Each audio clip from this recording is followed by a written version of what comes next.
Hello Stampers, my name is Katie Johnson and today I want to show you how easy it is to make a wreath card. This particular one, I had one small little foliage stamp and I stamped it multiple times in a circle to make that wreath. This one is 8 leaves stamped in a circle. This one is 8 snowflakes stamped in a circle. 8 flowers stamped in a circle. You can tell there's 8. You can see I stamped some of them light and dark. So top and bottom, those 4 are dark. The diagonal 4 are light. But basically, you're making a circle out of 8 objects. This one is made with hearts. Once again, the colors starting with the pink to green, there's 8 of them. So let me show you how easy it is to do something like this by creating a template. This is the template that I'm going to use, and you can see that there are 8 positions, top, bottom, left, right, and the 4 in the diagonals.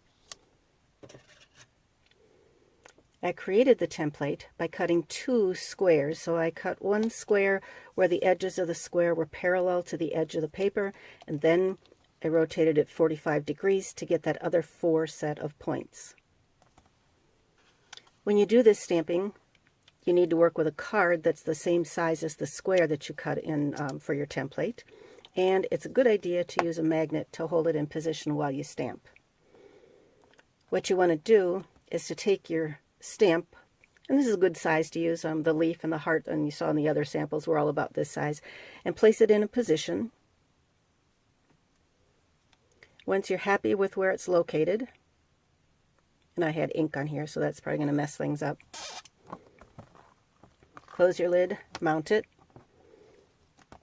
Now we'll just make sure it's got a good amount of ink.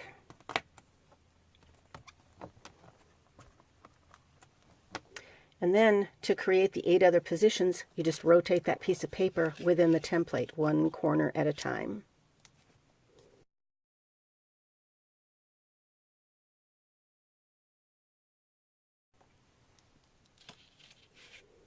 And there you are. Quick and easy, stamp 8 times. You'll have to play with it a little bit to make sure that you've got this in a position that creates a pleasing circle. When you create your template, the one thing that is critical is that these 2 are exactly positioned 45 degrees to each other and that they're not slid off of center. So in other words, this size should be the same as this size. This size should be the same as that size. If you've got your circle off a little, or your square off a little bit when you cut it, it's going to make for a lopsided circle. So thank you for stopping by today.